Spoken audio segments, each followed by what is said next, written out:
one of the things that I like to do is provide value for my clients. Today, we're going to be sharing with you a strategy for business owners. On this Zoom meeting, I've got Chris Liegeb.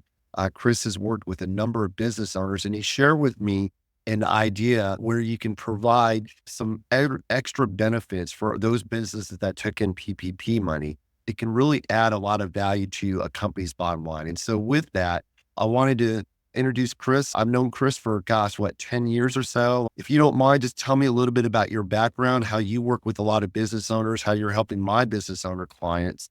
And then we'll dig into that conversation that we had in regards to these extra credits that are available for these business owners that took in PPP money. We would love to, Eric. Thank you so much for setting this up and having me on today. Good afternoon to everybody else. As Eric said, my name's Chris Liegeb. I'm actually a partner in a company called Strategic Value Partners, and we're a consulting firm here based in Lexington, Kentucky, and we work with a lot of different business owners across the nation. Our specialty is in the staffing side of the business. I am a business owner, former small business owner. Prior to Strategic Value Partners, or SVP, we had a company called OmniSource Staffing. At the peak, we employed 2,500 temporary employees. Started out at Toyota Northland, and we grew it to a multi-state enterprise. We sold it in 2017 and then moved into the SVP world, where we work with clients and help consult in a lot of best practices, especially around technology and some other things. So I've been here in Lexington, Kentucky for over 30 years now. Married my wife here and our kids. Our kids met Eric. So that's how we've got to know each other, and call Lexington my home. But I think one thing that I can relate to is I am a business owner, former business owner, and all the different challenges. And when there's an opportunity to take advantage of some programs out there, I like to get those out to as many business owners as I possibly can. Yeah, that's great. And I know you had a lot of success working with a lot of business owners, and we've talked about some of the value that you've added to their bottom line. And one of the things that we had talked about was there's a lot of business owners in 2020 that took in PPP money. Obviously, that was of great assistance. If you don't mind, share with the audience, what is the ERC and what does that really mean for business owners today? Yeah, it stands for Employee Retention Credit. And it's probably one of the best kept secrets out there. As the pandemic hit and it's really part of the CARES Act. We've had 3 iterations of that now. And early on, everybody heard about the ID loans, PPP, and employee retention credit. Everybody gravitated, all business owners, all smart money went to the PPP. You got the money in your hands very quickly, and it was forgot. But it's morphed. There's a credit in 2020, employee retention credit. There's a credit in 2021 as well, and it's actually increased, and it's easier to qualify for. And the employee retention credit, or the E.R.C, it's a refundable credit. I work with a lot of staffing companies that hire kind of the base worker. There's a thing called WOTC, Work Opportunity Tax Credits. And so that's getting folks off of government assistance and putting them to work. No matter where you're at on the political spectrum, you love that program, and it's supported by both Democrats and Republicans. But that's a tax credit against your taxes. This is a refundable credit against your payroll taxes. Being a refundable means that if it's in excess, and many times it is, of what you owe on your withholdings, the IRS would strike you a check. So it's probably never really been seen in the past in the tax credit world, and it probably won't be seen in the future. I did hear about this ERC back in 2020, and I thought that you couldn't take part in that if you accepted the Paycheck Protection Program. There was 3 iterations of the CARES Act, and the second one that Trump signed into law end of December changed things. It said, even if you did take PPP, you could take ERC. That's part of this best kept secret. It just seems like a lot of business owners we talk to just don't know that. There are some nuances. You can't apply the ERC funds to funds that were used for PPPs, but making sure you have somebody to navigate through those can be done very effectively. It's a game changer because it really allows for a significant amount of money to flow back in from the money that's available out there in the CARES Act. Okay, so thinking about 2020, can a company still get ERC credits for 2020 now Yes, you can qualify. 2020 is in the review mirror, but you can go back and retroactively get that credit. There would be some refiling of some of the tax forms, namely the 941. And again, having the right expert to navigate you through that is key. But you can then get a retroactive refundable credit that basically will be paid back to you. Okay. How do business owners qualify for this ERC program? There's 3 different ways. First, you got to be a small business and qualified for PPP. That's a good indicator if you were able to get either of those programs. It's really based on SBA, Small Business Administration, being less than 500 employees, full-time equivalent employees. That's because some people think, oh, I'm way too big. I couldn't qualify for this, but you have to dig in a little bit. Again, you need somebody to guide you on this to see that you qualify and not just assume. There's 2 different ways to qualify there. One's very similar to the second PPP where you had a reduction in gross receipts.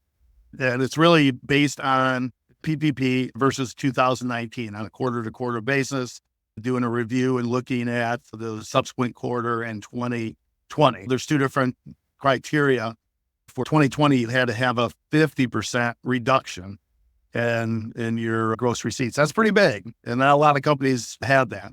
In 2021, it is only a 20% reduction. So it's easier to qualify. So many companies say, my business didn't go down that much. I went down maybe 40% in 2020, and maybe I'm 19 or 15% down in the corresponding quarters in 2021 from 2019. The other way is if your business was fully or partially suspended by government orders. This can get quite complicated, but it can be a huge difference if you qualify or not. The government mandates are federal, state, local, that affected your business or suspended it in some meaningful way. I have folks that have gone into this and they said, there was all kinds of mandates that affected my business. There's some methodology that needs to be attached. So that's where you need to dig in and have the right expert that knows about the government orders and how to apply them to make you eligible. Okay. I qualify for this ERC program. What is it that I can expect? What are some of these benefits? Just walk me through some of the companies that you're working with. Yeah, absolutely. As you said, if you qualify, you're 50% down or you've been either fully or partially suspended, and now you've checked that box, you would have a 50% credit on the first $10,000 of wages per employee. Easy math. Let's say you have 10 employees and they're being paid $40,000 a year. You go ahead and take 50% of $10,000. You got $5,000 times your 10 employees. You would receive an ERC refundable credit of $50,000. So that would be a 2020 example. Now, here's where it gets interesting. 2020, easier to qualify on gross receipts, probably maybe a little more difficult to qualify on some of the mandates. That's where you have to have a good partner.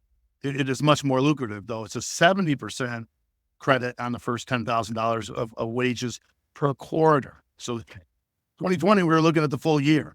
2021, we're looking at in a quarter. You would take that same number in Q1 for those same 10 employees that you might have gotten $50,000 in 2020, you would get $70,000 per quarter. And the good news is the iteration that Trump did qualified, made Q1 and Q2 of 2021, ERC was available. The Biden last CARES Act iteration pushed that, extended it to third and fourth quarter. If you could qualify, just think about that. Now you're looking at, for those 10 employees, $250,000. As companies I'm talking to have 100 employees, times that by 10. So I have some companies that I talk to that are getting north of $750,000 per quarter or more as they apply this credit. And people are like, gosh, it's too good to be true. Well, the government wants people to be put to work right now. And they're putting where their mouth is. It can be very lucrative. You asked for some examples. I have a staffing company. I've done some consulting. They're one of the first ones I called. Fellow's name is Chris. He's up in Pennsylvania, and I told him about it. He was, again, reluctant. This is too good to be true. Are you sure? And got him hooked up with the right experts, and we've gone through it. He didn't qualify for 2020, unfortunately, but 2021, the first quarter, it's looking like he's going to get $1 million in ERC credit. And you think that made that guy happy. And that's money that they can use for reserves to help sustain the business, especially with everything that's happening with coronavirus and COVID and the impact that it's had on many business owners. This information has been a valuable benefit for a lot of business owners that we both have worked with. So how is the ERC paid? Who pays it? How is that paid? It's really a credit against your payroll taxes. So when you Okay. do your 941s at the end of the quarter, I guess they're due here in about 10 days or now probably a week for Q1. If you had, let's say, $100,000 credit and you owed $25,000 on your 941, you wouldn't have to pay any money.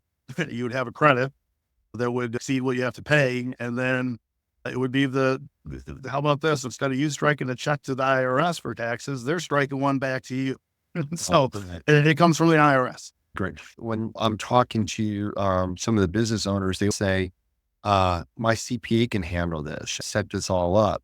How do you respond to that? Yeah, and we get that a lot.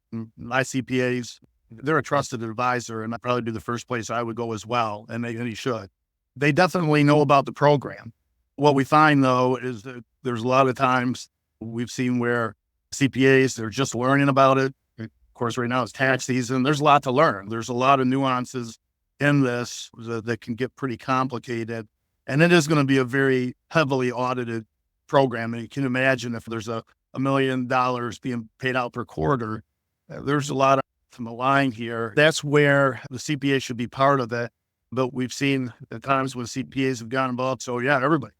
I think you get the right expert to work with your CPA to make sure that you're going to have an audit-proof solution and somebody that's done this for a while. There's companies that have been doing tax credits for 25 years. They have relationships with the IRS and they have government affairs. And it's not somebody like a CPA right now would be drinking through the fire hose. There's been several CPAs that I've talked to that said, I wouldn't want to touch this really because it is so new. You really would be in better hands with an expert who does this for a living. Specialists in the area. I mean, even working with the CPA, you guys are specialists in this area. You mentioned auditing. What is the audit risk? Yeah, we feel like this is going to be one of the most audited programs out there, especially as you get into some significant refunds. Again, there is going to be an audit risk, and that could happen in 2 or 3 or 5 years that the IRS comes knocking and says, hey, we want to take a look at how you applied this. What was your methodology when you went through this? And just want to make sure you checked all the boxes right. Unfortunately, when you get an audit with your taxes, they're going to come through and might look at some deductions that they say, okay, that wasn't allowed. And that ends up to be out of all your deductions, it's a 5% hit and you might have to pay a little penalty and interest. This is a black and white. This is a red, green light. You either qualify or you don't. And if you, let's say you rounded it, and we've had folks that came really close on the qualification from a gross receipts, but they're at 19.9%. I'm around up. You can't. That's one example. But then some of the government orders, which are really a lot of ways that folks get qualified, you have to have a methodology memo that really goes through that and attaches all those government orders. And the right expert is going to go ahead and attach as many government orders from the state, local, federal level, and maybe do the gross receipts. Just make this thing bulletproof. So again, you don't want to take $1 million credit and then 5 years from now, they say you got to pay it all back. Well, again, the right partner is going to be one that's also going to give you the assurance. They're going to handle the audits. They're going to make it audit proof from the very beginning. And Chris, share with me just a couple more examples, because I think that really helps the audience understanding how this might apply and the benefits that can it mean for their company. Like I said, it's the best kept secret. And I do have a lot more examples. We do a lot of consulting with staffing companies. It's amazing when you're trying to figure out how to give somebody maybe 6 or 7 figures of money, how hard it is to get them on the phone and set up a call. People are just reluctant to get on the call. But once they do, it's amazing how they come back and say, Chris, I'm glad you were persistent with us. And thank you for hanging in there, keeping at us to get on this call. So here's one example. One was HVAC company, 40 employees. 2020, their E.R.C benefit is going to be around $200,000, full-time equivalent employees. And then 2021, they're looking at least $280,000. That's awesome. Wow. Yeah, if they keep getting qualified each quarter, it could go up substantially. A car dealership, They're like, there's no way that I'm going to qualify. My gross receipts are up and I'm doing better. We didn't really take a hit from COVID. There's some of the supply chain issues and getting certain inventory where the government shut down certain truck lines to make ventilators. So that affected their ability to get some inventory. So they've been able to attach some of the government orders and get the ERC benefits. So a car dealership with 23 employees, $115,000 in 2020 and over 300,000 expected in 2021. Another example, this is a good one of somebody that said, we're too big. We got too many employees. They had well over 500 employees on payroll, but you got to do the digging, and there's some documents you have to look back at 2019 and know what to look for. They said, there's no way we can qualify. So, well, let's take a look at it. Ended up that they really only had 125 full-time employees. But the way that the credit works, they get to apply it against all the employees. So they're looking at over $3 million of credits in Q1 alone. So it's just amazing how this thing can really expand quite significantly. I've been sharing with some of my business owner clients, and it's been really amazing. A lot of people listening in, if you'd like to learn a little bit more information, obviously give me a call and I can hook you up with Chris. I typically do 10, 15-minute conversation with the business owner. I can glean enough to see if they potentially could qualify. And then I'll set up a follow-up call that would be 30 to 45 minutes with an expert to do a little deeper dive. They can give a pretty good idea if they think they could be qualified or what the process would be and really how to audit proof it. You want to have some double checks. I have this program where you have financial legal firm to look at each deal. So I can go over that in the first call and then take it from there. Once we get to that 30 to 45-minute call, and at the end of it, they usually come back and thank me for some persistence to get them on that call. Chris, thanks a lot for your time. I really appreciate it. Hopefully you guys got something that you can learn more about and some ways and some tools that can really provide some huge benefits for your business. Looking forward to having a conversation down the road. Thanks again for watching.